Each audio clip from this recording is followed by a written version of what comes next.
നാം സ്വീകരിച്ച് പറയുന്ന അപ്പോസ്തലനും മഹാപുരോഹിതനുമായ യേശുവിനെ ഭഗവറ ആമേൻ. നോക്കാനല്ല, പിന്നെ ശ്രദ്ധിച്ച് നോക്കണം. നോക്കുക ഒന്ന് വേറെയാണ്, ശ്രദ്ധിച്ച് നോക്കുക അത് തികച്ചും വ്യത്യസ്തമാണ്.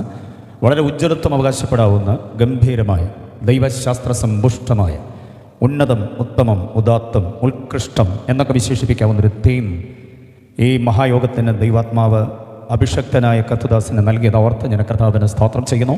ആ ചിന്തകളെ ആധാരമാക്കിക്കൊണ്ടാണല്ലോ നാം ഇതുവരെ കേട്ടത്, ഇനിയുള്ള ഓരോ സെഷനുകളിലും കേൾക്കാൻ പോകുന്നത്. ആ ചിന്തകളെ നിങ്ങളുടെ മുൻപാകെ പ്രഖ്യാപനം ചെയ്യേണ്ടതിന് സാധുവായി എനിക്ക് ലഭ്യമായ അനുഗ്രഹിത നിമിഷങ്ങൾക്ക് സകല മഹത്വവും, പുകഴ്ചയും, സ്തുതിയും, സ്തോത്രവും പരിശുദ്ധ തൃത്വത്തിന് പാതാരബന്ധങ്ങളിൽ ഞാൻ ആദരവോടെ അർപ്പണം ചെയ്യുകയാണ്. ഈ മഹായോഗത്തിൻ്റെ പ്രഭാഷകനാകാൻ ഒരു പ്രാവശ്യം കൂടെ എന്നെ ക്ഷണിച്ച് ആദരണീയരായ സംഘാടക ശ്രേഷ്ഠരോടുള്ള പ്രത്യേക വന്ദനങ്ങൾ ഞാൻ അറിയിക്കുന്നു. വിശേഷിച്ച് ഈ മഹാപ്രസ്ഥാനത്തെ നന്നായി നയിക്കേണ്ടതിനു വേണ്ടി ദൈവം ഔദ്യോഗിക സ്ഥാനിയായി തിരഞ്ഞെടുത്ത എൻ്റെ ആത്മസ്നേഹിതനായ ആദരണീയനായ ഓവർസിയറോടുള്ള പ്രത്യേക വന്ദനം ഞാൻ അറിയിക്കുകയാണ്. ലേഖനങ്ങളിൽ അപഗാധമായ അറിവ് ദൈവം കൊടുത്തിട്ടുള്ള, മലയാള ഭാഷയെ അനസ്യൂതമായി പ്രവഹിപ്പിക്കുവാൻ ഭാഷാജ്ഞാനമുള്ള, മാത്രമല്ല ഒരു കുറിപ്പിലേക്ക് പോലും നോക്കാതെ ദൈവസഭയുടെ ചരിത്രം ഇത്ര വ്യക്തമായി ആരെയും വിട്ടുകളയാതെ പ്രസ്താവിക്കുവാനായിട്ട് നല്ല അവബോധം, ചരിത്രാവബോധമുള്ള ഒരു നല്ല ദൈവദാസൻ ഈ മഹായോഗത്തെ അല്ല, ഈ മഹാപ്രസ്ഥാനത്തെ നയിക്കേണ്ടതിന് വേണ്ടി ദൈവം തിരഞ്ഞെടുത്തു. അതിൽ സന്തോഷമുള്ളവർ കർത്താവിനെ സ്തുതിച്ചാട്ടെ. ഇനിയുള്ള നാളുകൾ, എത്ര നാളുകളാണോ താൻ ഈ ഔദ്യോഗിക സ്ഥാനത്ത് നിൽക്കുന്നത്, അത്രത്തോളം നാളുകൾ വളരെ അനുഗ്രഹീതമായ നിലയിൽ എല്ലാവർക്കും പ്രിയങ്കരനായി മുന്നേറാൻ കർത്താവ് കൃപമേൽ കൃപ തൻ്റെ മേൽ പകർന്ന് അനുഗ്രഹിക്കട്ടെ എന്ന് ആത്മാർത്ഥമായിട്ട് ആശംസിക്കുകയും പ്രാർത്ഥിക്കുകയും ചെയ്യുന്നു. മുൻ ഓവർസിയർമാർ ആദരണീയരായവർ നമ്മോടൊപ്പം ഉണ്ടല്ലോ, അവരെ ഓർത്ത് ഞാൻ കർത്താവിനെ സ്തോത്രം ചെയ്യുന്നു. വിവിധ തസ്തികകളിൽ ദൈവം നിയമിച്ചാക്കി വെച്ചിട്ടുള്ള എല്ലാ അഭിഷക്ത ദൈവദാസന്മാരെയും, സെൻട്രൽ മിനിസ്ട്രീസ്, അപ്പോൾ തന്നെ ഓരോ പ്രാദേശിക സഭാതലങ്ങളിലും സ്തുത്യർഹമായ പെന്തക്കോസ്തിൻ്റെ തനത് സംസ്കാരത്തെ നിലനിർത്തിക്കൊണ്ട് ശുശ്രൂഷിക്കുന്ന എല്ലാ കർത്തൃദാസന്മാർക്കും കർത്തൃദാസിമാർക്കും ഞാൻ എൻ്റെ പ്രത്യേക വന്ദനം അറിയിക്കുകയാണ്. വിവിധ ഡിപ്പാർട്ട്മെൻറ്റുകളുടെ ചുമതലകൾ നന്നായി നിർവഹിക്കേണ്ടതിന് ദൈവത്താൽ തിരഞ്ഞെടുക്കപ്പെട്ട എല്ലാ പ്രിയപ്പെട്ടവർക്കും ഞാൻ വന്ദനങ്ങൾ അറിയിക്കുകയാണ്. നല്ലൊരു കൊയർ നമുക്ക് വേണ്ടി ഇവിടെ ഉണ്ടല്ലോ, അവരെല്ലാവരെയും ഓർത്ത് കർത്താവിനെ സ്തോത്രം ചെയ്യുന്നു. ഒടുവിൽ പാടിയ തീം സോങ് അടക്കമുള്ളത് വളരെ ഗംഭീരമാണ്. ദൈവം അനുഗ്രഹിക്കട്ടെ. ക്രിസ്തുവിനെ ശ്രദ്ധിച്ചു നോക്കുവാനുള്ള ആഹ്വാനങ്ങൾ പ്രഭാഷണദ്വാര നമുക്ക് ലഭിക്കപ്പെടുമ്പോൾ തന്നെ ആ അനുഗ്രഹിതമായ ഗാനബീജികളിലൂടെയും ക്രിസ്തുവിനെ ശ്രദ്ധിച്ചു നോക്കാൻ നമുക്കിടയാകട്ടെ. വന്നു ചേർന്നിട്ടുള്ള പിതാക്കന്മാർ, മാതാക്കൾ, സഹോദരി സഹോദരങ്ങൾ, വാത്സല്യ കുഞ്ഞുമക്കൾ, ശബ്ദപരിധിക്കുള്ളിൽ ശ്രദ്ധിക്കുന്ന എല്ലാ മാന്യ ശ്രോതാക്കൾക്കും, വിശേഷിച്ച് ലൈവിൽ ഈ യോഗം തത്സമയം കണ്ടുകൊണ്ടിരിക്കുന്ന എല്ലാ മാന്യപ്രിയപ്പെട്ടവർക്കും ക്രിസ്തു യേശുവിൻ്റെ നിസ്തുല്യ നാമത്തിൽ സ്നേഹാദരവുകൾ അറിയിക്കുകയാണ്. ഇതിൻ്റെ എല്ലാവിധമായിരിക്കുന്ന പ്രോഗ്രാമുകളിലും ഭാഗവാക്കായിട്ടുള്ള എല്ലാവരെയും ഓർത്ത് ദൈവത്തിന് സ്തോത്രം ചെയ്യുകയാണ്. വളരെ മെച്ചമായി സംവിധാനം ചെയ്ത ഈ യാഗത്തിൻ്റെ ഭാഗമാകാൻ കഴിഞ്ഞത് ഞാൻ എൻ്റെ ജീവിതത്തിൻ്റെ ശുശ്രൂഷ ചരിത്രത്തിൻ്റെ ഒരു വിശേഷപ്പെട്ട സ്മരണയായി, വിശേഷപ്പെട്ട അനുഭവമായി ഞാൻ അതിനെ എൻ്റെ നെഞ്ചകത്തിൽ കുറിക്കുന്നു. അവസരം നൽകിയ കർത്താവിൻ്റെ ദാസൻ ബഹുമാന്യ ഓവർസിയറോടുള്ള വന്ദനം ഒരാവർത്തി കൂടെ രേഖപ്പെടുത്തിക്കൊണ്ട് ഞാൻ പ്രസ്താവിച്ച വേദവാക്യത്തിൻ്റെ ആലോചനകളിലേക്ക് നിങ്ങളുടെ ശ്രദ്ധയെ ഞാൻ സ്വാഗതം ചെയ്യുകയാണ്. ഒരു പ്രാവശ്യം കൂടെ കാര്യങ്ങൾ ഉയർത്തി നമുക്ക് കർത്താവിനെ സ്തുതിക്കാമല്ലോ.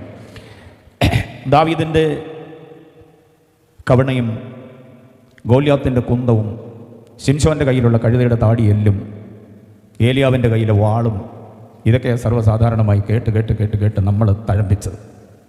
സകല കാത്തിരിപ്പ് യോഗത്തിന്, ഉപവാസ പ്രാർത്ഥനയ്ക്ക്, എന്തിന് സഭായോഗത്തിന് വരെ ഈ പുള്ളികൾ വാളും കുന്തവും വട്ടിയുമൊക്കെ ആയിട്ട്, കവണയുമൊക്കെ ആയിട്ട് വരിക.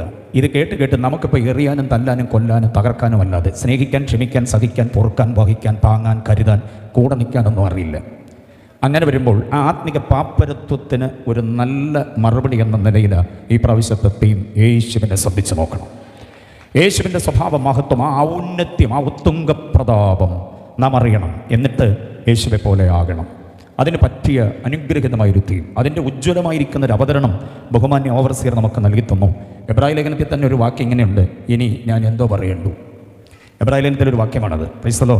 അപ്പോൾ പറയാനുള്ള ഒട്ടനവധി കാര്യങ്ങളും അദ്ദേഹം ഒരു നല്ല അടിസ്ഥാനം ഇട്ട് വെച്ചിട്ടുണ്ട്. ഇനി പണിയുന്നവരൊക്കെ അതിൻ്റെ മീതെ വലിയ പണിപ്പാടില്ലാതെ പണിതു പോകാനായിട്ട് പറ്റും. അദ്ദേഹം പറഞ്ഞ ചിന്തകളുടെ മീതെ അനുഗ്രഹിതമായ ആശയങ്ങളെ കോർത്തിണക്കിക്കൊണ്ട് എനിക്ക് അനുവദിച്ചൊരു സമയമുണ്ട്. ആ പരിധിക്കകത്ത് നിന്നുകൊണ്ട് 3-ാം അധ്യായം 1-ാമത് വാക്യത്തെ ആസ്പദീകരിച്ചുകൊണ്ടുള്ള അനുഗ്രഹിതമായ ആലോചനകൾക്ക് വേണ്ടി നിങ്ങളുടെ ശ്രദ്ധയെ ഞാൻ സ്വാഗതം ചെയ്യുകയാണ്. Praise the Lord.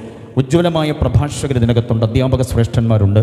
അപ്പോൾ തന്നെ ദൈവവചനത്തിൻ്റെ ചിന്തകൾക്ക് വേണ്ടി കാതോർക്കുന്ന വേദ പഠിതാക്കളായി താല്പര്യമുള്ള നിരവധി പ്രിയപ്പെട്ടവരുണ്ട്.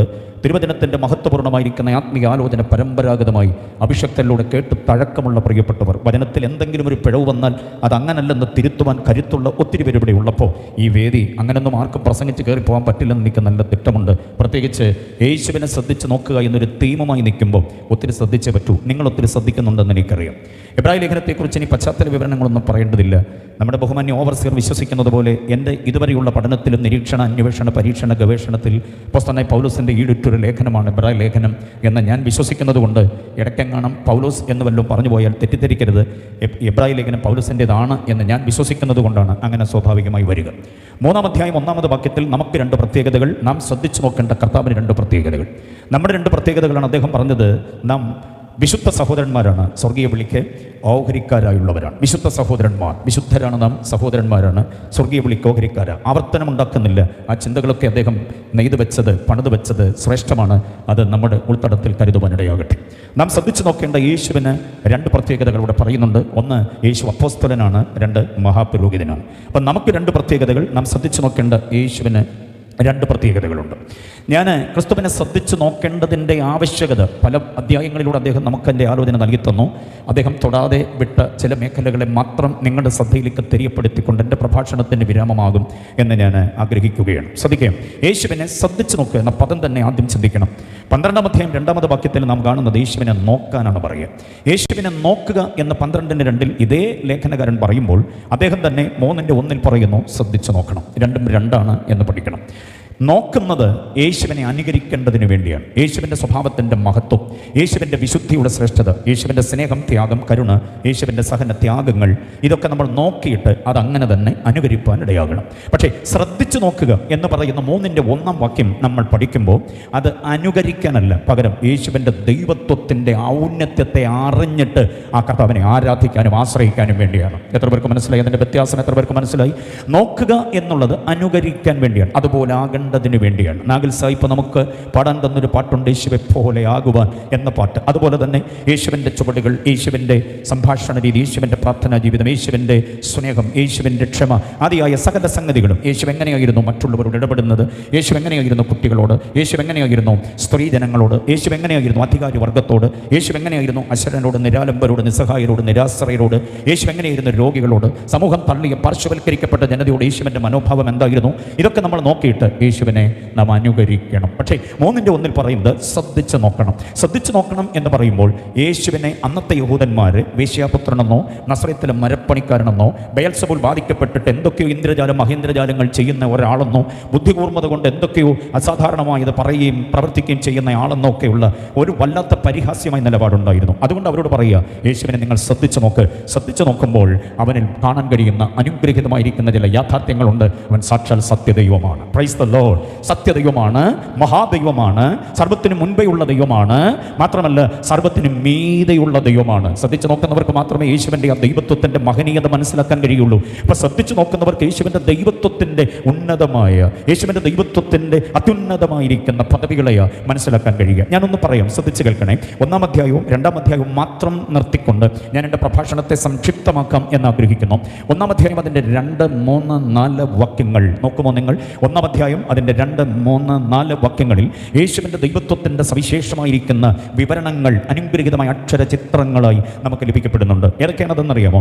1-ാം അധ്യായം അതിൻ്റെ 2-ാമത് വാക്യത്തിൽ പറയുന്നു, ക്രിസ്തു അന്ത്യകാല വെളിപ്പാടാണ്.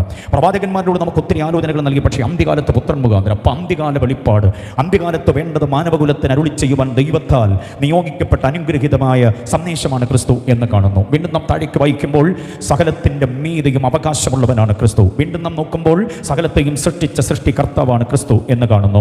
പിന്നെയും നമ്മൾ നോക്കുമ്പോൾ തത്വത്തിൻ്റെ മുദ്രയാണ്, തേജസ്സിൻ്റെ പ്രഭയാണ് ക്രിസ്തു എന്ന് കാണുന്നു. വീണ്ടും താഴേക്ക് നോക്കുമ്പോൾ പാപത്തിന് പരിഹാരം വരുത്തിയവനാണ് ക്രിസ്തു എന്ന് കാണുന്നു. വീണ്ടും നമ്മൾ നോക്കുമ്പോൾ സകലത്തെയും വഹിക്കുന്നവൻ, വഹിക്കുന്നവൻ എന്ന് പറഞ്ഞാൽ ചുമന്നുകൊണ്ടിരിക്കുന്നവൻ, ചുമന്നുകൊണ്ട് നിൽക്കുന്നവൻ എന്നൊന്നുമല്ല, സകലത്തെയും നിയന്ത്രിച്ച് നിയോഗിച്ച് പരിപാലിച്ച് പരിരക്ഷിക്കുന്നവനാണ് ക്രിസ്തു എന്ന് കാണുന്നു. അതാണ് വഹിക്കുന്നവൻ എന്ന അർത്ഥം. അടുത്തത് നാം ശ്രദ്ധിക്കുമ്പോൾ പാപത്തിന് പരിഹാരം വരുത്തിയ ക്രിസ്തുവിനെ നാം കാണാൻ കഴിയുന്നു. വീണ്ടും നാം നോക്കുമ്പോൾ സകല ദൂതന്മാരെക്കാൾ ശ്രേഷ്ഠനായി മാനിക്കപ്പെടുന്ന ക്രിസ്തു, സകല നാമത്തിനും മീതെ നാമമുള്ളവനായി ക്രിസ്തുവിനെ ഈ അക്കമിട്ട് പറഞ്ഞിരിക്കുന്ന കാര്യങ്ങൾ കൊണ്ടാണ് യേശുവിനെ ശ്രദ്ധിച്ച് നോക്കണമെന്ന് 1-ാം അധ്യായത്തിൽ നമുക്ക് നൽകി തരുന്നത്. യേശുവിൻ്റെ ആ ദൈവത്വത്തിൻ്റെ മനോഹാരിത അകതാരിൽ വ്യക്തമായി ബോധ്യമായവർക്ക് മാത്രമേ സ്തോത്രം പറയാൻ കഴിയുകയുള്ളൂ. യേശു എന്ന് പറയുന്നത് ഒരു സാധാരണക്കാരനല്ല. യേശുവിൽ അടക്കം ചെയ്തിട്ടുള്ള ഉൾച്ചേർന്നിട്ടുള്ള മനുഷ്യത്വത്തിൻ്റെയും ദൈവത്വത്തിൻ്റെയും സമഞ്ജസമായിരിക്കുന്ന സമ്മേളനത്തെ ബോധ്യമാകുന്ന ഒരാൾക്ക് മാത്രമേ ശ്രദ്ധിച്ച് നോക്കിയിട്ട് ആ ദൈവത്വത്തിൻ്റെ മുമ്പിൽ തങ്ങളെ തന്നെ സവിനയം ഏൽപ്പിച്ചു കൊടുക്കാൻ കഴിയുകയുള്ളൂ. അപ്പോൾ 1-ാം അധ്യായം മുഴുവനും യേശു ദൈവമാണ് എന്ന മനോഹരമായിരിക്കുന്ന ആശയത്തിൻ്റെ ആവിഷ്കാര ഭംഗി നമുക്ക് കാണാൻ കഴിയും. ഞാൻ ഇന്ന് രാത്രി തുടർന്നുള്ള നേരം നിങ്ങളോട് സംവദിക്കാൻ ആഗ്രഹിക്കുന്നു. നിങ്ങളുടെ ഉൾത്തടത്തിലേക്ക് പകർന്നു തരാൻ ആഗ്രഹിക്കുന്ന ക്രിസ്തു പരിജ്ഞാനത്തിൻ്റെ ആലോചന എന്ന് പറയുന്നത് 2-ാം അധ്യായം അതിൻ്റെ 4-ാമത് വാക്യമാണ്. ആ 4-ാമത് വാക്യത്തിൽ ഊന്നി നിന്നുകൊണ്ട് 2-ാം അധ്യായത്തിലെ മുഴുവൻ വാക്യങ്ങളെയും നമുക്ക് കോർത്തിണക്കാനായിട്ട് പറ്റും. എന്തുകൊണ്ട് യേശുവിനെ ശ്രദ്ധിച്ച് നോക്കണം എന്ന് ചോദിച്ചാൽ 2-ാം അധ്യായം 4-ാമത് വാക്യത്തിൽ പറയുന്നു, ഇത്ര വലിയ രക്ഷ നമുക്ക് നൽകിയത് യേശുവാണ്. ഹല്ലേലൂയ. അതിൽ സന്തോഷമുള്ള എത്ര പേരുണ്ട്? ഇതൊരു പൊതുയോഗം കൂടി ആയതുകൊണ്ട് അനവധി ആളുകൾ, വ്യത്യസ്ത വിഭാഗങ്ങളിലുള്ളവർ, വ്യത്യസ്ത മതങ്ങളിലുള്ളവർ, വ്യത്യസ്ത വിശ്വാസ പ്രമാണങ്ങളിൽ അധിഷ്ഠിതമായവർ, വ്യത്യസ്തമായ പ്രത്യേക ശാസ്ത്രങ്ങളിൽ വിശ്വസിക്കുന്നവരുണ്ട്. ദൈവമുണ്ടെന്നും ദൈവമേ ഇല്ല, ഉണ്ടായിരിക്കാം, അങ്ങനെ വ്യത്യസ്തമായ ആലോചനകളിലും ആശയങ്ങളിലും ഒക്കെ ഉള്ളവരുണ്ടാകാം. അവരെല്ലാവരും കേൾക്കാൻ ഈ വേദിയിൽ നിന്നുകൊണ്ട് ഞങ്ങൾ ഒരുമിച്ച്, മൈക്ക് എൻ്റെ കയ്യിൽ മാത്രമേ ഉള്ളെങ്കിലും എൻ്റെ പിന്നിലും മുൻപിലുമുള്ള അഭിഷക്ത ദൈവദാസന്മാർ ഒരുമിച്ച് ചേർന്നുകൊണ്ട് പറയുന്നു, രക്ഷ, മോക്ഷം, മുക്തി, സായുജ്യം, ശാന്തി, സമാധാനം, വിടുതൽ, വീണ്ടെടുപ്പ് ആദിയായത് പ്രാപിക്കുവാൻ യേശുവല്ലാതെ വേറൊരു മാർഗമില്ല. അതുകൊണ്ട് യേശുവിനെ ശ്രദ്ധിച്ചു നോക്കിയേ പറ്റൂ. ഹല്ലേലൂയ. കുന്ന് കയറി, മല ഇറങ്ങി, പുഴ താണ്ടി, കടൽ നീന്തി, ദേഹം മുറിച്ച് രക്താർപ്പണം, കടൽ നീന്തി ദേഹദണ്ഡനങ്ങൾ, മാത്രമല്ല നരബലി, മൃഗബലി, പദയാത്രകൾ, തീർത്ഥയാത്രകൾ, കർമ്മകാണ്ഡങ്ങൾ, യാഗയോഗാർപ്പണങ്ങൾ, ഇങ്ങനെയുള്ള പലതും ചിലതുമൊക്കെ ചെയ്തിട്ട് മോക്ഷത്തിന് വേണ്ടി, മുക്തിക്ക് വേണ്ടി, രക്ഷയ്ക്ക് വേണ്ടി പെടപ്പാടുപെടുന്ന ജനകോടികളെ നമുക്ക് കാണാൻ കഴിയും. നമ്മളെത്ര ഭാഗ്യമുള്ളവരെന്നറിയാമോ? ശ്രദ്ധിച്ച് നോക്കേണ്ടവനെ നോക്കിയത് കൊണ്ട് ലഭിക്കപ്പെട്ട ഒരു ആത്മീയ കാഴ്ചപ്പാടും ഒരു ദിശാബോധവും നമുക്ക് മാത്രമല്ല, നമ്മുടെ മാതാപിതാക്കൾക്ക് 102 വർഷങ്ങൾക്ക് മുൻപ് ലഭിക്കപ്പെട്ട ആ ആത്മീയ കാഴ്ചപ്പാടിന്റെ അനന്തര ഫലമാ ഇന്ന് രാത്രിയിൽ ഈ വെള്ളവിരിപ്പിന്റെ കീഴിൽ ഇരുന്നു കൊണ്ട് എല്ലാം മറന്ന് കർത്താവിനെ മഹത്വപ്പെടുത്താൻ കഴിയുന്നത് യേശുവിനെ ശ്രദ്ധിച്ച് നോക്കിയത് കൊണ്ടാണ്. ഹല്ലേലൂയ. 4-ാമത് വാക്യത്തിൽ പറയുന്ന ഒരു പ്രയോഗമുണ്ട്, ഇത്ര വലിയ രക്ഷ. ഹല്ലേലൂയ.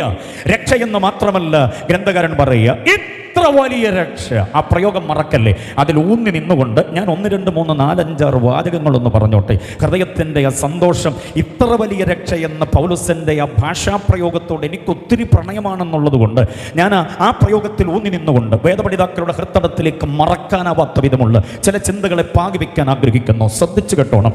ഇത്ര വലിയ രക്ഷ നമുക്ക് ലഭ്യമായതുകൊണ്ട് യേശു ആരാന്നറിയാമോ? 1, 2 എന്ന് ഞാൻ പറയാം. ഇത്ര വലിയ രക്ഷ നമുക്ക് നൽകിയ ഇത്ര വലിയ രക്ഷകനാണ് നമ്മുടെ കർത്താവ്. എത്ര പേര് സമ്മതിക്കുന്നു? ഈ രക്ഷകനെ പോലൊരു രക്ഷകൻ വേറെ ഇല്ല. മാത്രമല്ല 2-ാമത്തെ വാചകം ശ്രദ്ധിക്കണം, ഇത്ര വലിയ രക്ഷ നമുക്ക് സമ്മാനിച്ച ഇത്ര വലിയ ദൈവമാണ് ക്രിസ്തു. യേശുവിന്റെ ദൈവത്വം അംഗീകരിക്കുന്നവർക്ക് സ്വത്രം പറയാൻ പറ്റുള്ളൂ. ദൈവം നൽകിയ രക്ഷ ആയതുകൊണ്ടാണ് അതിനെ ഇത്ര വലിയ രക്ഷ എന്ന് പറഞ്ഞിരിക്കുന്നത്. അപ്പൊ യേശു ഇത്ര വലിയ രക്ഷകന്, യേശു ഇത്ര വലിയ ദൈവമാണ്. മാത്രമല്ല ഇത്ര വലിയ രക്ഷ നമുക്ക് സമ്മാനിച്ച ഈ യേശു ഇത്ര വലിയ കർത്താവാണ്. എത്ര പേര് സമ്മതിക്കുന്നുണ്ട്? എന്ന് പറഞ്ഞാൽ ഒത്തിരി കർത്താക്കന്മാരുടെ കൂട്ടത്തിൽ ഒരു കർത്താവല്ല യേശു. ഇത്ര വലിയ രക്ഷ നമുക്ക് സമ്മാനിച്ച ഏക കർത്താവാണ് യേശു. യേശുവിന്റെ നാമത്തോട് ചേർത്ത് ഏക പറയാൻ എന്നാ സുഖാന്നറിയാമോ? ഏക ദൈവമായി, ഏക രക്ഷകനായി, ഏക കർത്താവ്. തീർന്നില്ല.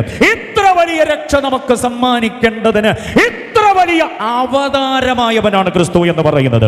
ഓവർസിയർ പറഞ്ഞ വാചകമാ. നിങ്ങൾ കേട്ടിട്ടുണ്ടല്ലോ, ഒത്തിരി അവതാരങ്ങൾ ഉണ്ടാകാം. താല്ലാനും കൊല്ലാനും തകർക്കാനും പൊളിക്കാനും തലതല്ലി കീറാനും വേട്ടി നുറുക്കാനും ഒക്കെ ആയിട്ട് അവരൊക്കെ വന്നതെങ്കിൽ ചങ്കിലെ ചോര നമുക്ക് വേണ്ടി നൽകി തന്നുകൊണ്ട് മാനവകുലത്തെ പാപത്തിന്റെ അഗാധ തലങ്ങളിൽ നിന്ന് വിടിവിക്കേണ്ടതിന്, നരകത്തിന്റെ നിത്യ ശിക്ഷാവധിയിൽ നിന്ന് അവനെ കോരിയെടുക്കേണ്ടതിന്, അത്യുന്നതനായ ദൈവത്തിന്റെ ന്യായവിധിയുടെ കടോര ഖഡ്ഗം മനുഷ്യനിൽ നിന്ന് മാറ്റേണ്ടതിന് വേണ്ടി വന്ന ഓരോറ്റ അവതാരം. അതുകൊണ്ടാണ് ഞാൻ പറഞ്ഞത് ഇത്ര വലിയ അവതാരം. ഹല്ലേലൂയ. തീർന്നില്ല. ഇത്ര വലിയ രക്ഷ നമുക്ക് സമ്മാനിച്ചിട്ട് നമ്മളെ ഉപേക്ഷിച്ചു പോയില്ല. ആ രക്ഷകൻ ഇത്ര വലിയ മധ്യസ്ഥനാണ്. എത്ര പേര് സമ്മതിക്കുന്നുണ്ട്? ക്രൈസ്തവ സമൂഹത്തോട് ഞാനൊരു കാര്യം പറഞ്ഞോട്ടെ. ഒത്തിരി മധ്യസ്ഥന്മാരെ അണിയിച്ചൊരുക്കി നിരത്തി നിർത്തിയിട്ടുണ്ട്. പക്ഷേ വേദപുസ്തകം പറയുന്നു, ഇത്ര വലിയ രക്ഷ സമ്മാനിച്ച് ഇത്ര വലിയ രക്ഷകനായ ക്രിസ്തു മാത്രമാണ് ഏക മധ്യസ്ഥൻ. അത് അംഗീകരിക്കുന്നവർ കർത്താവിനെ സ്തുതിച്ചാട്ടെ. ഹല്ലേലൂയ. മനുഷ്യന് വേണ്ടി ദൈവത്തോടെ മധ്യസ്ഥ ചെയ്യേണ്ടത്. ശ്രദ്ധിച്ചു കേൾക്കണം എൻ്റെ ആശയം. മനുഷ്യന് വേണ്ടി ദൈവത്തോടെ മധ്യസ്ഥ ചെയ്യേണ്ടത്. ആ മധ്യസ്ഥൻ്റെ ഏറ്റവും കുറഞ്ഞ യോഗ്യത അവൻ മനുഷ്യനുമായിരിക്കണം, ദൈവവുമായിരിക്കണം. അങ്ങനെ മനുഷ്യത്വം ദൈവത്വം കൂടെ ഒരുമിച്ച് സമന്വയിക്കപ്പെട്ട ഒറ്റ മധ്യസ്ഥനയുള്ളത് യേശുവല്ലാതെ വേറെ ആരുമല്ല. മനസ്സിലായില്ലേ? ഇനിയും കേൾക്കണോ? രണ്ടാമത്തെ ആശയം കേട്ടോണേ. മരിച്ചുപോയവർക്കും ജീവിച്ചിരിക്കുന്നവർക്കും വേണ്ടി മധ്യസ്ഥത ചെയ്യണമെങ്കിൽ ഈ മധ്യസ്ഥൻ്റെ ഏറ്റവും കുറഞ്ഞ യോഗ്യത അവൻ മരിച്ചവനുമാകണം, ജീവിച്ചെഴുന്നേറ്റവനുമാകണം. മരിച്ചിട്ട് ഉയർത്തവന് മാത്രമേ മരിച്ചവർക്കും ജീവിച്ചിരിക്കുന്നവർക്കും വേണ്ടി മധ്യസ്ഥ ചെയ്യാൻ പറ്റൂ. അങ്ങനെ ഒരു ഒറ്റ മധ്യസ്ഥനേ ഉള്ളൂ. അത് യേശുവാണെന്ന് ഞാൻ പറയുമ്പോൾ കരമടിച്ച് അംഗീകരിക്കാൻ എത്ര പേർക്ക് കഴിയും? ബാക്കിയുള്ള മധ്യസ്ഥന്മാരുടെയൊക്കെ കുഴിമാടത്തിൽ അവരിന്നും വിലയം പ്രാപിച്ചു കിടക്കുമ്പോൾ, ഹേ മരണമേ നിന്റെ ധ്യേയം എവിടെയെന്ന് ചോദിച്ചുകൊണ്ട് ഉയർത്തെഴുന്നേറ്റ് ഒരുവൻ മാത്രമേ ഉള്ളൂ, അതാണ് യേശു. അതുകൊണ്ട് ഇത്ര വലിയ രക്ഷ നൽകിയ യേശു ഇത്ര വലിയ മധ്യസ്ഥനോ. ഹല്ലേലൂയ. വേദോസം കൈപിടിച്ചുകൊണ്ട് അബദ്ധമൊന്നും കാണിച്ചുകൊണ്ട് പോവല്ലേ. അവിടെ മധ്യസ്ഥൻ, ഇവിടെ മധ്യസ്ഥൻ, ഞങ്ങൾക്ക് വേണ്ടി അപേക്ഷിക്കണം എന്നൊക്കെ പറഞ്ഞ് ചുമ്മാ അത് വേദപുസ്തകത്തിൽ കുഞ്ഞുവാക്യം കൊണ്ട് തെളിവ് കൊടുക്കാനാവാത്ത വിധമുള്ള ഇടപാടുകൾക്ക് പോകാതിരിക്കുക. നമ്മെ വിളിച്ച് വേർതിരിച്ച കർത്താവിന് കരങ്ങൾ ഉയർത്തി സ്തോത്രം ചെയ്താട്ടെ. നമ്മുടെ പിതാക്കന്മാർക്ക് പറ്റിയത് തെറ്റല്ല, നമ്മുടെ മാതാക്കൾക്ക് പറ്റിയത് അബദ്ധമല്ല. അവർ വേറെ ഏതോ കോട്ടടിച്ച വേദത്തിൻ്റെ പുറകെ ഇറങ്ങിയെന്നൊക്കെ ആരാണ്ട് ആക്ഷേപിച്ചു. പക്ഷെ വേദപുസ്തകത്തിൻ്റെ വെളിപ്പാട് കിട്ടിയപ്പോൾ നമുക്ക് മനസ്സിലായി അവർ യഥാർത്ഥ ട്രാക്കിലായിരുന്നു. ആ ഇമ്പങ്ങളുടെ തീരമണഞ്ഞ മാതാപിതാക്കളെ ഒക്കെ ഒന്ന് സ്മരിച്ചുകൊണ്ട് കർത്താവിന് സ്തോത്രം ചെയ്താട്ടെ. നമ്മെ നടത്തിയ പിതാക്കന്മാരെ ഓർത്തുകൊണ്ട്, നമ്മെ പുലർത്തിയ ആത്മിക നേതൃത്വം ഓർത്ത് ഒന്നുകൂടെ കരങ്ങൾ ഉയർത്തി സ്തുതിച്ചാട്ടെ. ഒരേക മധ്യസ്ഥനിലേക്ക് നമ്മളെ നയിച്ചു. ഹല്ലേലൂയ. തീർന്നില്ല. ഇത്ര വലിയ രക്ഷ നമുക്ക് സമ്മാനിച്ച ആ യേശു ആരെന്നറിയാമോ? ഇത്ര വലിയ ആരാധ്യനാണ്. യേശു ആരാധ്യനാണെന്ന് എത്ര പേര് സമ്മതിക്കുന്നുണ്ട്? ക്രിസ്തു യേശു ആരാധ്യന. മത്തായി സുവിശേഷം 4:10 പറയുന്നു, നിന്റെ ദൈവമായ കർത്താവിനെ ബാക്കി പറ മാത്രമേ ആരാധിക്കാവൂ. കണ്ടോ? ആ മാത്രമെന്നതിൻ്റെ അടിയിൽ വര കൊടുത്ത് പഠിക്കണം. നിന്റെ ദൈവമായ കർത്താവിനെ മാത്രമേ ആരാധിക്കാവൂ എന്ന് പറഞ്ഞാൽ പലതിനും ചിലതിനെ കുമ്പിടുന്ന കൂട്ടത്തിൽ യേശുവിനെയും കൂടെ ആയിക്കോട്ടെ എന്ന്. സൂര്യനെ ആരാധിക്കുന്നു, ചന്ദ്രനെ ആരാധിക്കുന്നു, നക്ഷത്രങ്ങളെ ആരാധിക്കുന്നു, മണ്ണിനെ ആരാധിക്കുന്നു, പെണ്ണിനെ ആരാധിക്കുന്നു, ആണിനെ ആരാധിക്കുന്നു, കാട്ടുമൃഗങ്ങളെ ആരാധിക്കുന്നു, നാട്ടുമൃഗങ്ങളെ ആരാധിക്കുന്നു, ഒഴുകുന്ന പുഴയെ ആരാധിക്കുന്നു, വീശിയടിക്കുന്ന കാറ്റിനെ ആരാധിക്കുന്നു. പക്ഷെ വേദപുസ്തകം പറയുന്നു, നോ, ഇതിനെ ഒന്നുമല്ല ആരാധിക്കേണ്ടത്, നിന്റെ ദൈവമായ കർത്താവിനെ മാത്രമേ. എന്താ കാര്യം? ഇത്ര വലിയ രക്ഷ ഒരുക്കിയവൻ, ഇത്ര വലിയ ആരാധ്യനാണ്. വിശ്വസിക്കുന്നവരെ കാരമടിച്ച് സ്തുതിച്ചേ പറ്റുള്ളൂ. ആ കാരമടിച്ച് കർത്താവിനെ മഹത്വപ്പെടുത്തി ഇത്ര വലിയ ആരാധ്യൻ. ഹല്ലേലൂയ. തീർന്നില്ല കേട്ടോ. യേശുവിനെ ശ്രദ്ധിച്ച് നോക്കേണ്ടതിന് അടുത്ത കാരണം. അപ്പം ഞാൻ ഈ ഓരോന്ന് പറയുന്നത് മറന്നു പോകും. അടുത്തത് പറയുമ്പോൾ ഇത്ര വലിയ ദൈവമാണ്, ഇത്ര വലിയ രക്ഷകന, ഇത്ര വലിയ കർത്താവ്, ഇത്ര വലിയ അവതാരമാണ്, ഇത്ര വലിയ ആരാധന, ഇത്ര വലിയ മധ്യസ്ഥനാണ്. വേഗം പറഞ്ഞു പോകാം. ഇത്ര വലിയ രക്ഷ നൽകിയ നമ്മുടെ യേശു ആരാന്നറിയാം? ഇത്ര വലിയ നായകനാണ്. അവനൊപ്പം ഒരു നായകത്വം വേറെ ആർക്കാ ഉള്ളത്?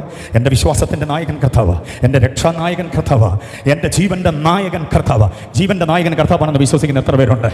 മരിക്കയില്ല, ജീവനോടിരുന്ന കർത്താവിൻ്റെ പ്രവർത്തികൾ വർണ്ണിക്കാൻ ഇനിയും ആയുസ് ബാക്കിയുണ്ട്. അടുത്ത ദിവസം എൻ്റെ മരണമാണെന്നൊന്നും ചിന്തിക്കല്ലേ.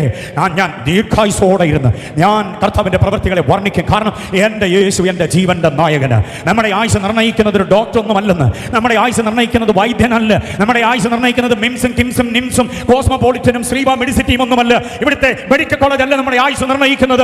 എത്ര കാലം പാർക്കണം, എന്തെല്ലാം ചെയ്യണം, എവിടെല്ലാം ചെയ്യണം, ആർക്കൊക്കെ പ്രയോജനമാകണം, ഏതൊക്കെ വചനത്തിന്റെ വെളിപ്പാട് നീ വേദിയിൽ നിന്ന് പ്രഘോഷിക്കണം എന്നുള്ളത് കർത്താവിന് തിട്ടമുണ്ട്. അത് ചെയ്ത് അടങ്ങുന്നത് വരെ ഒരു രോഗത്തിനും നിന്റെ ജീവനെ അടക്കാൻ കഴിയില്ല. കാരണം ജീവന്റെ നായകനേശുവ, അവനെ ശ്രദ്ധിച്ചു നോക്കണം. മരണഭയം മാറട്ടെ ചില ജീവിതങ്ങളിൽ നിന്ന്, മരണത്തിന്റെ ഭീതി മാറട്ടെ. കാരണം ജീവനായകൻ യേശു, അതുകൊണ്ട് ശ്രദ്ധിച്ചു നോക്കിയേ പറ്റൂ. അപ്പൊ യേശു ഏക നായകനാ. തീർന്നില്ല. ഇത്ര വലിയ രക്ഷ നമുക്ക് നൽകിയ യേശു ഇത്ര വലിയ പരിശുദ്ധനാണ്. യേശു പോലെ പരിശുദ്ധൻ വേറെ ആരാ ഉള്ളേ? യേശുവിനെ പോലെ വിശുദ്ധൻ വേറെ ആരാ ഉള്ളതെന്ന് 33 വർഷ പാർത്തലത്തിൽ സാധാരണ ജനങ്ങളോടൊപ്പം മുട്ടിത്തട്ടി ഉരുമി ഉരഞ്ഞ് നടന്ന യേശുവിനെ കുറിച്ച് ഒരു മനുഷ്യനും ഒരു ദോഷവും പറയാനില്ലായിരുന്നു. ഓ, അത് കേട്ടൊരു സ്വതന്ത്രം പറയാൻ തോന്നില്ലെന്ന്. വിസ്താര മണ്ഡപങ്ങൾ കയറ്റിയിറക്കി വിസ്തരിച്ചിട്ട് ഒറ്റ കുഞ്ഞിനും യേശുവിനെ കുറിച്ച് തിന്മ പറയാനില്ല. പറഞ്ഞതൊക്കെ ഭോഷ്കായിരുന്നു. എന്നെ അത്ഭുതപ്പെടുത്തിയ ഒരു കാര്യം ജനറൽ കൺവെൻഷന് ഞാൻ പറയാം. ഞങ്ങൾ ഉപദേശവർക്ക് ഒത്തിരി പേരുണ്ട്, വിശ്വാസി സമൂഹം ഒത്തിരി പേരുണ്ട്, ഉത്തരവാദിത്വങ്ങൾ നിലകൊള്ളുന്ന ഒട്ടനവധി ആളുകൾ. എല്ലാവരും കേൾക്കാൻ വേണ്ടി ഞാനൊരു കാര്യം പറയാം. യേശുവിൻ്റെ വിസ്താര മണ്ഡപങ്ങൾ അന്നാസിൻ്റെ, പിന്നെ കയ്യഫാവിൻ്റെ, പിന്നെ സന്നദ്ധി സംഘത്തിൻ്റെ, പിന്നെ പീലാത്തോസിൻ്റെ, പിന്നെ ഹെരോദാവിൻ്റെ, വീണ്ടും ഒടുവിൽ പീലാത്തോസിൻ്റെ വിസ്താര മണ്ഡപങ്ങളിൽ ഇങ്ങനെ മാറി മാറി മാറി മാറി മാറി വിസ്തരിച്ചു. ക്രൈസ്തവോ അവരോട് ചോദിച്ചൊരു ചോദ്യമുണ്ട്, ഇവൻ ചെയ്ത കുറ്റം എന്താ?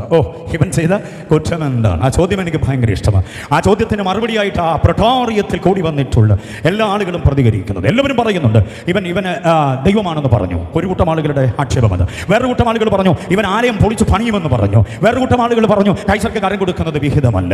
ഇങ്ങനെ അടിസ്ഥാനരഹിതമായി ഒത്തിരി കാര്യങ്ങൾ അവർ പറയുമ്പോഴും ഞാൻ ശ്രദ്ധിച്ച് നോക്കിയത് അവിടെ കൂടി വന്ന 100 കണക്കിന് ആളുകളിൽ ഒറ്റ മനുഷ്യൻ പോലും എൻ്റെ യേശുവിൻ്റെ ധാർമ്മിക വിശുദ്ധിക്കെതിരെ ഒന്നും പറഞ്ഞിട്ടില്ല.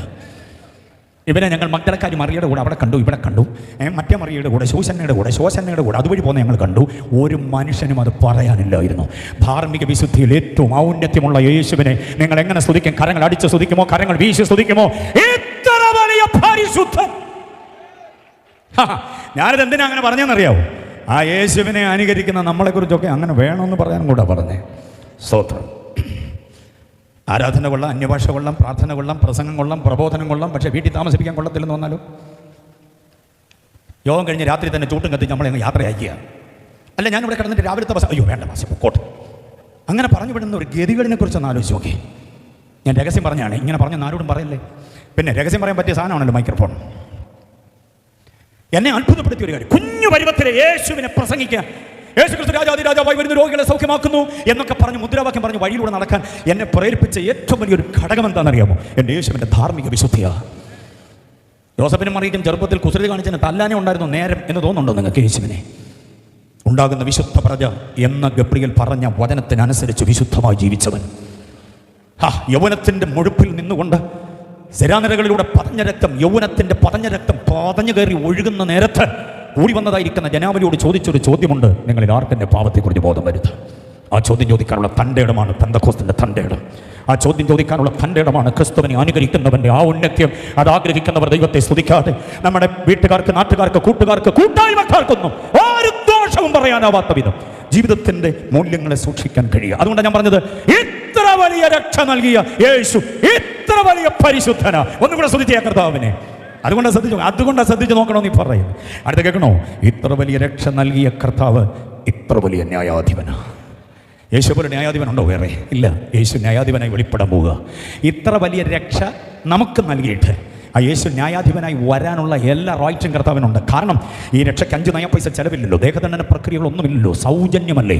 ആ രക്ഷ പ്രാപിച്ചതല്ല കാര്യം, ആ രക്ഷാനന്തര ജീവിതം നീ എങ്ങനെ കൈകാര്യം ചെയ്തു എന്നുള്ളതിനെക്കുറിച്ച് ഒടുവിൽ ന്യായാധിപതിയായി വെളിപ്പെടും ഈ കർത്താവ്. ഹല്ലേലൂയ. അപ്പോൾ യേശുവിനെ ശ്രദ്ധിച്ചു നോക്കാൻ പറഞ്ഞാൽ ഇത്ര വലിയ രക്ഷ നമുക്ക് നൽകിയത് കൊണ്ട് നാം കർത്താവിനെ ശ്രദ്ധിച്ചു നോക്കേണ്ടത്. ബോധ്യമായവർ കർത്താവിനെ സ്തുതിച്ചാട്ടെ. ഇനി ആ ഇത്ര വലിയ രക്ഷ എന്നുള്ള വസ്തുതയെക്കുറിച്ച് ഞാൻ അല്പം ദൈവശാസ്ത്രപരമായിട്ട് ചില വിചാരങ്ങളെ നൽകിത്തരാം. ആ ഇത്ര വലിയ എന്നുള്ള പ്രയോഗം എനിക്കങ്ങ് ഭയങ്കര ഇഷ്ടമാണ്. എബ്രായ ലേഖനത്തിന് എനിക്കിഷ്ടമുള്ള കുറേ പ്രയോഗങ്ങളുണ്ട്. അതിലെനിക്കേറെ ഇഷ്ടമുള്ള ഒന്ന് ആ ഇത്ര വലിയ എന്നുള്ളത്. അത് നിങ്ങളൊന്ന് കുറിക്കൊണ്ടോണം. എന്നിട്ട് ഇനി ഞാൻ പറയുന്നതും കൂടെ കൂട്ടിച്ചേർത്ത് എഴുതിക്കൊണ്ടു പോകണം. എന്നിട്ട് സമയം കിട്ടുമ്പോൾ അതിനെക്കുറിച്ച് ധ്യാനിക്കുകയും പഠിക്കുകയും പ്രാപിക്കുകയും ചെയ്യണം. അഭിഷക്ത ദൈവദാസന്മാരോട് നിങ്ങളുടെ ഇടവകയിൽ അതിൻ്റെ ക്ലാസ്സുകൾ നിങ്ങൾ എടുക്കണമെന്നുകൂടെ ഞാൻ ശുപാർശ ചെയ്യുന്നു. സമയത്തിൻ്റെ പരിമിതി കൊണ്ട് ഞാനതിൻ്റെ ആ വിഷയ വിശകലനത്തിലേക്ക് പോകാതെ രൂപരേഖ മാത്രം നൽകി സമയത്ത് നിർത്തുകയാണ്. ഇതേ കേട്ടോണം. ഇത്ര വലിയ രക്ഷ നമുക്ക് നൽകേണ്ടതിന് നമ്മുടെ കർത്താവ് ഇത്ര വലിയ താഴ്ച അനുഭവിക്കേണ്ടി വന്നു. എത്ര പേർക്ക് മനസ്സിലായി ഞാൻ പറഞ്ഞ ആശയം? ഇത്ര വലിയ രക്ഷ, വിലമതിക്കാനാവാത്തൊരു രക്ഷ നമുക്ക് തരേണ്ടതിന് കർത്താവ് ഇത്ര വലിയ താഴ്ച. എന്താ ഇത്ര വലിയ താഴ്ച എന്ന് പറയുന്നത്? ഫിലിപ്പിയ ലേഖനം 2-ാം അധ്യായം 6 മുതൽ 8 വരെയുള്ള വാക്യങ്ങൾ വായിക്കുമ്പോൾ, 6 മുതൽ 8 വരെയുള്ള വാക്യം യൂത്ത് ശ്രദ്ധിച്ചോണം, വേദപഠിതാക്കൾ ശ്രദ്ധിച്ചോണം. ഫിലിപ്പിയ ലേഖനം 2-ാം അധ്യായം 6 മുതൽ 8 വരെയുള്ള വേദഭാഗങ്ങൾക്ക് വേദപഠിതാക്കൾ കൊടുക്കുന്ന അനുഗ്രഹീതമായ ഒരു പ്രയോഗമുണ്ട്. The kenosis of Christ.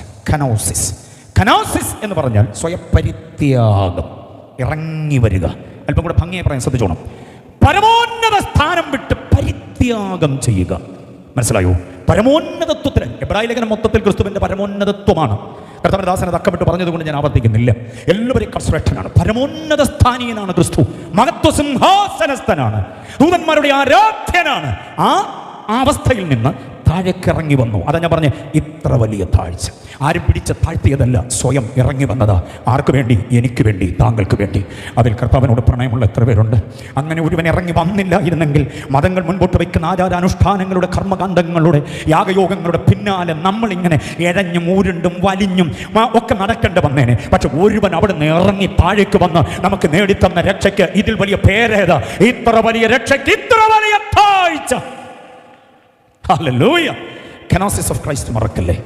വേഷത്തിൽ മനുഷ്യനായി ക്രൂശിലെ മരണത്തോളം അനുസരണമുള്ള ദാസനായി തീർന്നു. അതാണ് ഇത്ര വലിയ താഴ്ച. ദൈവമായിരുന്നവൻ മനുഷ്യനായി എന്നൊക്കെ പറയുമ്പോൾ ആ താഴ്ചയെക്കുറിച്ച് നിങ്ങൾ പഠിക്കണം. കണ്ടോ, കാലാതീതനായവൻ, സമയാതീതനായവൻ സമയത്തിലേക്ക് ഇറങ്ങി വരികയാണ്. വിശന്നു, ഉയർത്തു, ക്ഷീണിച്ചു, ദാഹിച്ചു. അങ്ങനെ ഒരു പച്ച മനുഷ്യൻ അനുഭവിക്കാവുന്ന സകല വ്യഥകളിലൂടെ, രോഗമടക്കം സകലതിലും. പക്ഷെ അങ്ങനെ സകലതിലൂടെയും എന്ന് പറയുമ്പോൾ അഭിമാനത്തിൻ്റെ തിളക്കത്തോടെ നമ്മൾ പറയണം, പാപമൊഴികെ, പാപമൊഴികെ, പാപമൊഴി. അതിന് സന്തോഷമുള്ള എത്ര പേരുണ്ട്? പാപമൊഴികെ സകലതിലും നമ്മോട് ചേരേണ്ടതിന് അവൻ താഴ്ചയെ പ്രാപിച്ചു. അപ്പൊ ഇത്ര വലിയ രക്ഷയ്ക്ക് ഇത്ര വലിയ താഴ്ച അനുഭവിച്ചു കർത്താവ് എന്ന് നാം അറിയണം. അടുത്തത് രണ്ടാമത്തെ വാചകം. ഇതെല്ലാം ഞാനിങ്ങനെ പറഞ്ഞു പറഞ്ഞു പോവുക, നിന്ന് വിവരിക്കേണ്ടതാണ് ഇതെല്ലാം. ആ താഴ്ചയുമായി ബന്ധപ്പെട്ട് ഒട്ടനവധി കാര്യങ്ങളുണ്ട്. ഇനി കേട്ടോണേ, ഇത്ര വലിയ രക്ഷയ്ക്ക് ഇത്ര വലിയ ശിക്ഷ കർത്താവ് അനുഭവിച്ചു. വാചകം മറന്നു പോകല്ലേ. ഇത്ര വലിയ രക്ഷയ്ക്ക് എന്തോ അനുഭവിച്ചെന്ന്? ഇത്ര വലിയ ശിക്ഷ അനുഭവിക്കേണ്ടി വന്നു. എന്തായിരുന്നു ആ ശിക്ഷ എന്നറിയാമോ? 1 പത്രോസിന്റെ ലേഖനം 3-ാം അധ്യായം അതിൻ്റെ 18-ാം വാക്യം. വായിപ്പിക്കുന്നില്ല, വായിക്കാൻ മിടുമിടുക്കന്മാരിവിടെ എനിക്കറിയാം. വായിപ്പിക്കാതെ ഞാൻ പറഞ്ഞു പോകുന്നത് സമയം ലാഭിക്കാൻ വേണ്ടിയാണ്. ഓക്കെ, ശ്രദ്ധിക്കണം. 1 പത്രോസ് 3-ന്റെ 18-ാം വാക്യം. ജഡത്തിൽ അവൻ ശിക്ഷ അനുഭവിച്ചു. ആർക്ക് വേണ്ടിയാ? എനിക്ക് നിങ്ങൾക്ക് വേണ്ടിയാ. ജഡത്തിൽ ശിക്ഷ അനുഭവിച്ചു എന്ന് പറയുന്ന വാചകത്തിൽ നിന്നുകൊണ്ട് ഞാനൊരു ഉപദേശത്തിൻ്റെ നുറുങ്ങു പറയുന്നത് അധികം പറ്റാകില്ലെന്ന് ചിന്തിക്കട്ടെ. ജഡത്തിൽ കർത്താവ് ശിക്ഷ അനുഭവിച്ചത് പാപം നമ്മുടെ ജഡത്തിന് വരുത്തിയ വൈകൃതങ്ങൾ, വികല്പങ്ങൾ മാറ്റേണ്ടതിന് വേണ്ടിയാണെങ്കിൽ ഇനി ഈ ജഡം നമ്മെ ചതിക്കരുത്. ജനറൽ കൺവെൻഷനിൽ വെള്ളവസ്ത്രധാരികളായി പകലും രാത്രികളിലുമുള്ള സകല യോഗങ്ങളിലും ആത്മീയമായി നിറവ് പ്രാപിക്കേണ്ടതിന് ബഹുദൂരം യാത്ര ചെയ്ത് ഇവിടെ എത്തിച്ചേർന്ന സകല പ്രിയപ്പെട്ടവരോടും ഒരു ദൈവദാസൻ എന്ന നിലയിൽ, സുവിശേഷത്തിന്റെ പ്രഘോഷകൻ എന്ന നിലയിൽ വളരെ ഭയത്തോടെ ഞാൻ ഓർമ്മപ്പെടുത്താം, നമുക്ക് വേണ്ടി ജഡത്തിൽ ശിക്ഷ അനുഭവിച്ച ഒരുവൻ ഉള്ളത് കൊണ്ട് ആ കർത്താവിന് മുമ്പിൽ നമ്മുടെ ജഡം അഥവാ ശരീരം ഉച്ച മുതൽ ഉള്ളങ്കാല് വരെ വിശുദ്ധിയിൽ കാക്കാൻ നമുക്ക് കഴിയണം. ജഡമുതിർത്ത് വിടുന്ന പാപരാഗങ്ങളുടെ വിചാര വിക്ഷോഭങ്ങളുടെ മുൻപിൽ അടിയറവായി പോകരുത് ആത്മീയത. സ്തോത്രം. പെന്തക്കോസ്തിന്റെ തനത് സംസ്കാരം രാത്രിയിലും പകലിലും ഇടവഴിയിലും പെരുവഴിയിലും അടച്ചമുറിയിലും തുറന്ന മുറിയിലും സൂക്ഷിക്കാൻ നമുക്ക് കഴിയണം. കാരണം നമ്മുടെ ജഡത്തിന്റെ ശിക്ഷ കർത്താവ് തന്റെ ജഡത്തിൽ ഏറ്റെടുത്തു. ഹല്ലേലൂയ.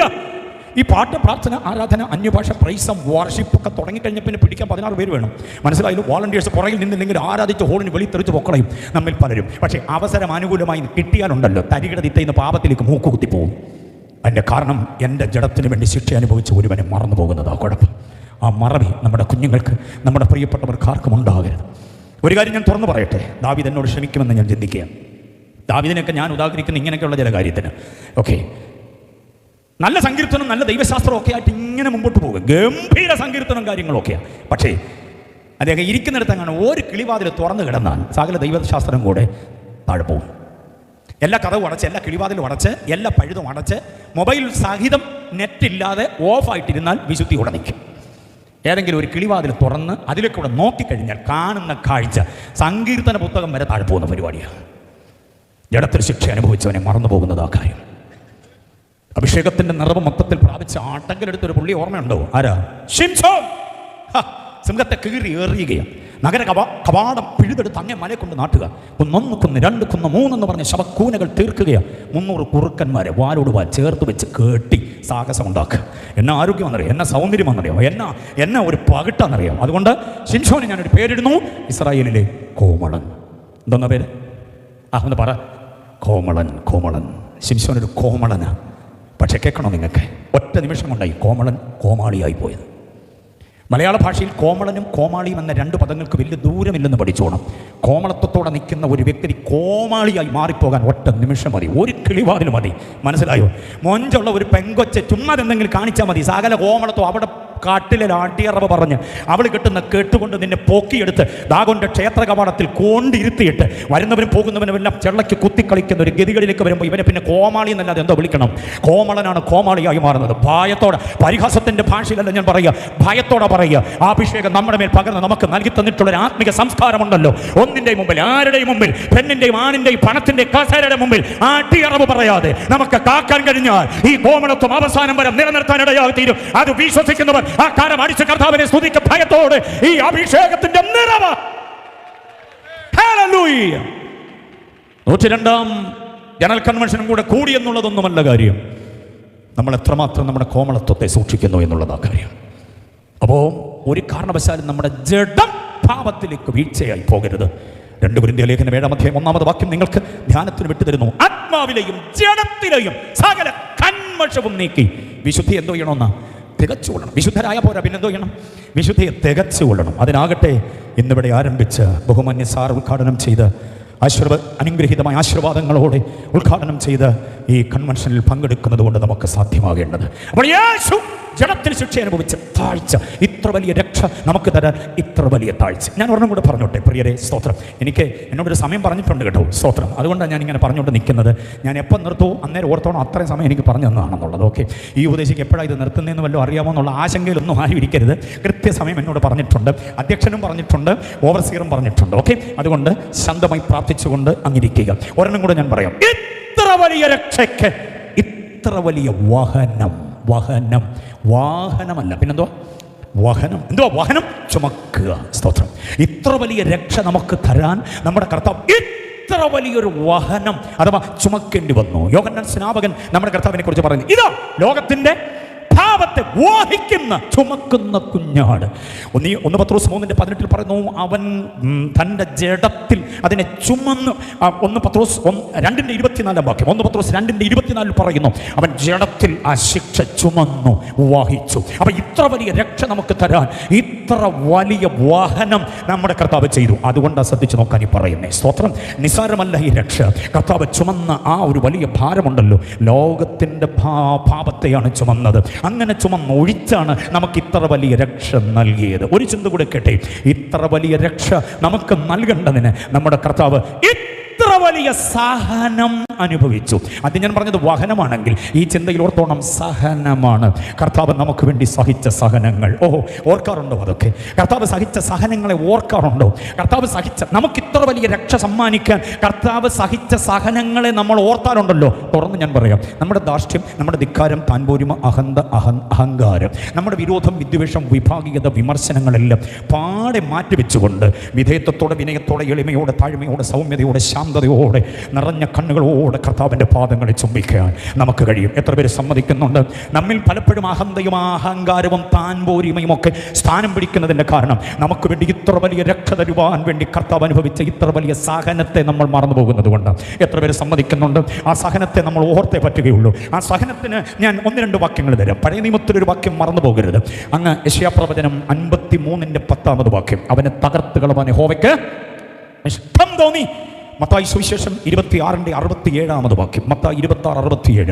ഈ 2 വാക്യങ്ങളെ ഒരുമിച്ച് സമ്മേളിപ്പിക്കുമ്പോൾ നമ്മുടെ കർത്താവ് അനുഭവിച്ച സഹനത്തിൻ്റെ ആഴം നമുക്ക് മനസ്സിലാക്കാനായിട്ട് പറ്റും.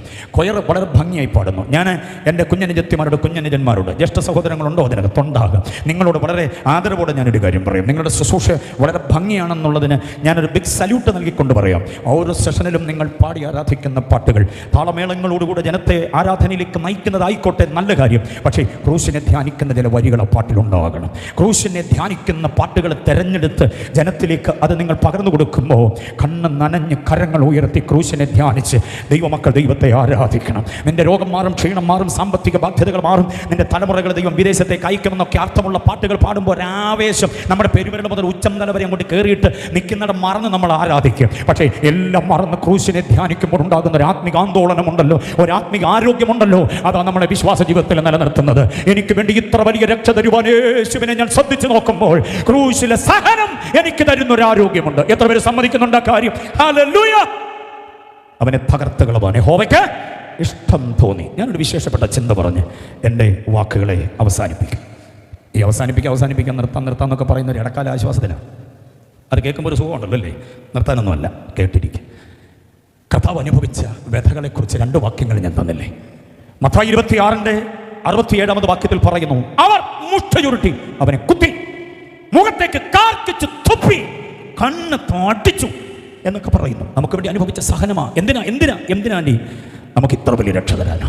സ്വതന്ത്രം ചെയ്തേ, ഇത്ര വലിയ രക്ഷ തരാൻ മുഷ്ടിചുരുട്ടി കുത്തേൽക്കേണ്ടി വന്നു കർത്താവ്. മുഖത്ത് അവരെ തുപ്പി കാർക്കിച്ച്. ഒരാളല്ല, 1-ലധികം പടയാളി, നരാധമന്മാരായവർ ഉണ്ടോ, പ്രാകൃതന്മാർ, നികൃഷ്ടജന്മങ്ങൾ, ഭാവിയല്ലാത്തവനെ, പാപം അറിയാത്തവനെ, പാപം ചെയ്യാത്തവന്റെ മുഖത്തേക്ക് കാർപ്പിച്ച് തുപ്പി, എന്നിട്ട് കണ്ണ് തടിച്ചു. ഇവിടെ വന്നുകൂടിയിരിക്കുന്ന ജനാവലിയിൽ ആരെങ്കിലും വായിച്ചത് ഓർമ്മ വരുന്നുണ്ടോ? അവർ വടികൊണ്ട് അവന്റെ ചെകിട്ട തടിച്ചു. അങ്ങനെ വാക്യം കണ്ടിട്ടുണ്ടോ? കോലുകൊണ്ട് തല തല്ലി പൊളിച്ചു എന്നുള്ള വാക്യം നിങ്ങൾക്ക് എടുത്തു തരാൻ പറ്റും. പക്ഷേ എൻ്റെ ചോദ്യം അതല്ല. ഇത്ര വലിയ രക്ഷ നമുക്ക് തരുവാൻ ഇത്ര വലിയ സഹനം അനുഭവിച്ച കർത്താവ് അനുഭവിച്ച വ്യഥകൾ, പുറമടിച്ചുടപചാല് പോലെ കയറി തല കോലുകൊണ്ട് തല്ലി പൊളിച്ചു, മുഖത്തേക്ക് മുട്ടി ചുരുട്ടി കുത്തി, അതൊക്കെ നമുക്കറിയാൻ കഴിയും. പക്ഷേ സുവിശേഷ ഗ്രന്ഥങ്ങളിൽ എങ്ങും കാണാത്ത ഒരു വിലപ്പെട്ട ചിന്ത പ്രവാചകൻ കുറിച്ചു വെക്കുന്നു. അവർ വടി കൊണ്ട് അവൻ്റെ ചെകിട്ടത്തടിച്ചു. ഒരാളുടെ ചെകിട്ടത്ത് എങ്ങനെ അടിക്കുന്നത്? എന്തുകൊണ്ട് അടിക്കുന്നത്? സണ്ണി സാറേ, ഒരാളുടെ ചെകിട്ടത്ത് എന്തുകൊണ്ട് അടിക്കുക? കൈ കൊണ്ടല്ലേ അടിക്കുക? ആണോ കൊച്ചുവൻ സാർ? ചെകിട്ടത്ത് കൈ കൊണ്ടല്ലേ അടിക്കുക? പക്ഷെ പ്രവാചകൻ നോക്കുമ്പോൾ പറയുന്നത് അവർ അവൻ്റെ ചെകിട്ടത്ത് വടി കൊണ്ടടിച്ചു. വടി കൊണ്ടടിക്കാനുള്ള കാരണം ആദ്യം പറയാം. എന്താ വടി കൊണ്ടടിച്ച്? കൈ കൊണ്ടടിക്കുന്നതിന് പകരം വടി കൊണ്ടടിക്കാൻ കാരണം എന്താ? അതിനു മുമ്പേ പട്ടാളക്കാർ ആ മുഖത്തേക്ക് തുപ്പി വെച്ചിട്ടുണ്ട്, കാർക്കിച്ച് തുപ്പിയിട്ടുണ്ട്. ഇനി ആരെങ്കിലും കൈ കൊണ്ടടിച്ചാൽ അവൻ്റെ കൈ അഴുക്കാവും. അതുകൊണ്ട് കൈ കൊണ്ടടിക്കുന്നതിൽ അവൻ പിൻവലിഞ്ഞിട്ട് മുണ്ടത്തടിയെടുത്ത ചെകിട്ടത്തടിക്കുകയായിരുന്നു. എന്തിനാ മറക്കല്ലേ, ഇത്ര വലിയ രക്ഷ നമുക്ക് തരാൻ ചെകിട്ടത്താടി വാടി കൊണ്ടുകൊണ്ടവനാ. അതുകൊണ്ടായി ശ്രദ്ധിച്ചു നോക്കണമെന്ന് പറയുന്നു. യേശു എന്ന് പറയുന്നത് ചുമ്മാ ഈസ്റ്ററിന് മാത്രം കാണാനും കേൾക്കാനുമുള്ളതല്ല. യേശു എന്ന് പറയുന്നത് ക്രിസ്മസ് വിളക്ക് കാണുമ്പോൾ മാത്രം ധ്യാനിക്കാനുള്ളതല്ല. ജീവിതത്തിന്റെ സദാ നേരങ്ങളിൽ ക്രിസ്തുവിനെ ധ്യാനിച്ചേ പറ്റൂ. ഗെത്സമനെ ധ്യാനിക്കണം, ഗബ്ബഥാ ധ്യാനിക്കണം, ഗോൽഗോഥ ധ്യാനിക്കണം.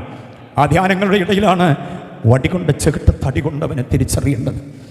മുണ്ടത്തടി കൊണ്ട് ചെകിട്ടത്തടിച്ചാൽ എന്താ സംഭവിക്കുക? കവളല് പൊട്ടിപ്പോകും. ആ കമ്പിൻ്റെ അറ്റം കൊള്ളുന്നത് കണ്ണിലാണെങ്കിൽ കൺമണി കലങ്ങിപ്പോകും. ഇയർ ഡ്രം ഉണ്ടല്ലോ, ചെവിക്കുട, അത് പൊട്ടിപ്പോകും. അണപ്പൻ്റെ സെറ്റോടെ ഇളകിപ്പോകും. ആഞ്ഞല്ലേ അടിക്കുക, കരുത്തുള്ള പട്ടാളക്കാരുടെ തല്ലല്ലേ വടികൊണ്ട്. ഇസ്രായേലിന്റെ പരിശുദ്ധനെ അവർ വടികൊണ്ട് ചെകിട്ടത്തടിച്ചു. ജനുവരി 20 നടക്കുന്ന ഈ ജനറൽ കൺവെൻഷനിലെ വാക്യം നെഞ്ചിലെത്തിക്കൊണ്ട് വേണം പോകാൻ. സദാ ധ്യാനിക്കണം ആ വാക്യം. ക്രൂശിന്മേൽ എന്നൊക്കെ പാടുമ്പോൾ വടികൊണ്ട് ചെകിട്ടത്താടിക്കൊണ്ടവനെ ധ്യാനിക്കണം, മറന്നു പോകരുത്. എന്തിനാണെന്നറിയാവോ? എന്തിനാ ഇത്ര വലിയ രക്ഷ നമുക്ക് തരാൻ? മീഖ പ്രവചനം 5-1 വാക്യമാണ് കുറിച്ചുകൊണ്ട് പോകണം. മീഖ 5:1 വാക്യം. 5:2 എഫ്രാത്തയിലെ ബത്ലഹേമേ, ഇസ്രായേലിനെ മേയ്പ്പാനുള്ള തലവൻ എനിക്ക് നിന്നിൽ നിന്ന് പുറപ്പെട്ടു വരുമെന്ന് മീഖ പ്രവചിച്ചിട്ടുണ്ട്. 5:2.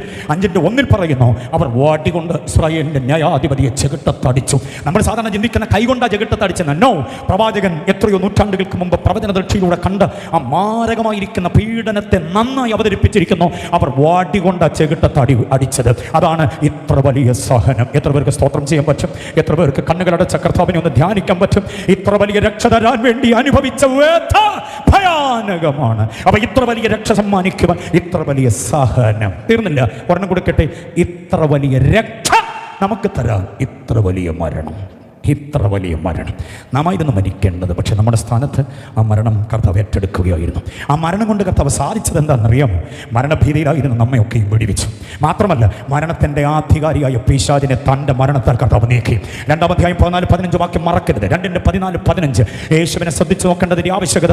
തൻ്റെ മരണത്താൽ എൻ്റെ മരണഭീതിയെ കർത്താവ് നീക്കി. മാത്രമല്ല, മരണത്തിൻ്റെ ആധികാരിയായ പിശാചിനെ കർത്താവ് തൻ്റെ മരണത്താൽ നീക്കി. പിശാചിനെ നീക്കി എന്ന് പറഞ്ഞാൽ എത്ര പേർക്ക് സന്തോഷമുണ്ട്? ഇന്ന് രാത്രിയിൽ പിശാചിനെ പേടിക്കുന്ന ആത്മീയതയല്ല നമുക്ക് ദൈവം തരുന്നത്. ദുർമന്ത്രവാദങ്ങളെ പേടിക്കരുത്. നിനക്കെതിരെ ചെയ്തു കൂട്ടുന്ന ചെയ്തു ദോഷങ്ങൾ, യാഗയോഗങ്ങൾ, കർമ്മകാണ്ഡങ്ങൾ, വിളിച്ചു ചൊല്ലലുകൾ, പേര് പറഞ്ഞ് ചെയ്തു കൂട്ടുന്ന താച്ചിന് കുത്തിയിരുന്ന് ചെയ്യുന്ന ചില ചെയ്തു ദോഷങ്ങളുണ്ട്. ഇന്ന് രാത്രി അവൻ ആവാഹിച്ചു വിടുന്ന ദുഷ്ടശക്തി നിന്റെ ഭൂമികയോ ആരോഗ്യത്തെയോ തലമുറയോ സമ്പദ് വ്യവസ്ഥയോ നശിപ്പിക്കുമെന്ന് ഭീഷണിപ്പെടുത്തുമ്പോൾ ഒരു കാര്യം ആകതാരിൽ ഏറ്റെടുക്കണം. യേശു തന്റെ മരണത്താൽ പിശാചിനെ എന്നിൽ നിന്ന് നീക്കിയിട്ടുണ്ട്. ഇനി ദുഷ്ട പിശാചൻ നിനക്കൊന്നും ചെയ്യാൻ കഴിയില്ല എന്ന് ആ വിശ്വാസത്തിൽ ഉറച്ചു നിൽക്കാൻ കഴിയണം. അത് ബോധ്യമാകുന്നവർ കർത്താവിനെ സ്തുതിക്കട്ടെ. യെസ്, കർത്താവ് പിശാചിനെ നീക്കി എന്ന് മാത്രമല്ല, പിശാചിന്റെ മേലെ അധികാരം നമുക്ക് തന്നിട്ടുമുണ്ട്.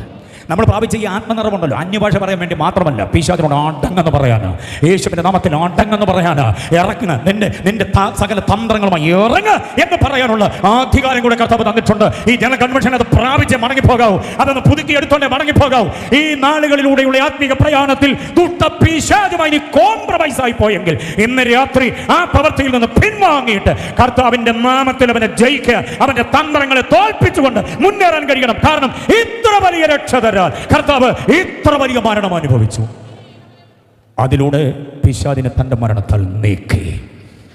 ഈ നാടെൻ്റെതാ, ഈ വീടെൻ്റെതാ, നീ പാർക്കുന്ന മണ്ണെൻ്റെതാ, ഈ ശരീരം എൻ്റെതാണെന്നൊക്കെ അവകാശം പറയുന്ന ദുഷ്ടമൂർത്തികളെ പാടിക്ക് പുറത്താക്കി നമ്മുടെ ആത്മീയതയ്ക്ക് സ്വാതന്ത്ര്യം തരുക.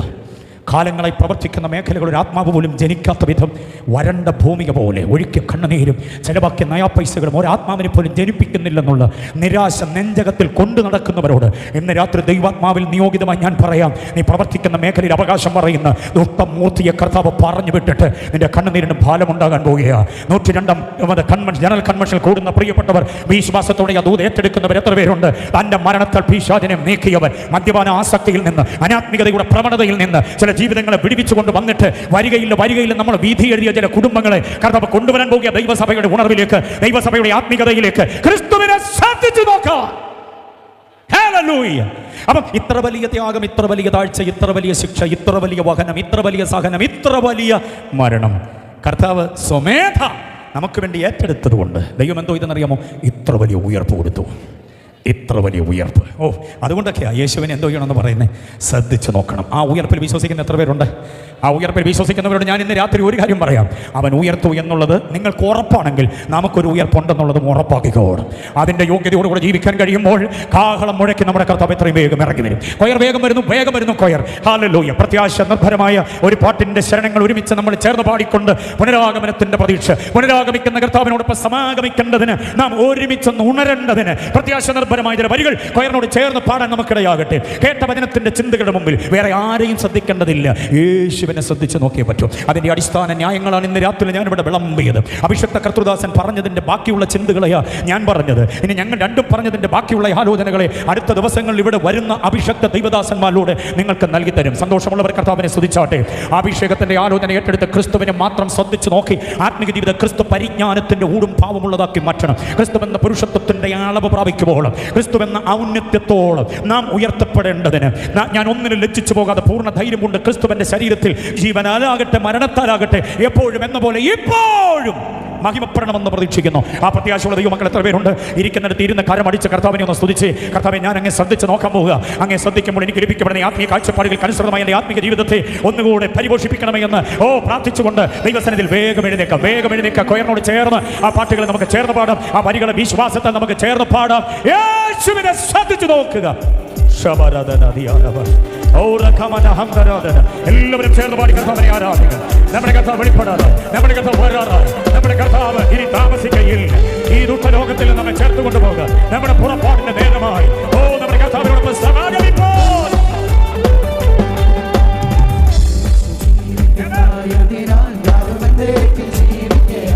പ്രതീക്ഷയോടെ പ്രത്യാശയോടെ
ഹല്ലേലൂയ, ജയം ഹല്ലേലൂയ, യേശു കർത്താവ് ജീവിക്കുന്നു. ജനം ചേർന്ന് ഹല്ലേലൂയ, ജയം ഹല്ലേലൂയ, യേശു കർത്താവ് ജീവിക്കുന്നു. ഹല്ലേലൂയ, ഹല്ലേലൂയ, ജയം ഹല്ലേലൂയ, യേശു കർത്താവ് ജീവിക്കുന്നു.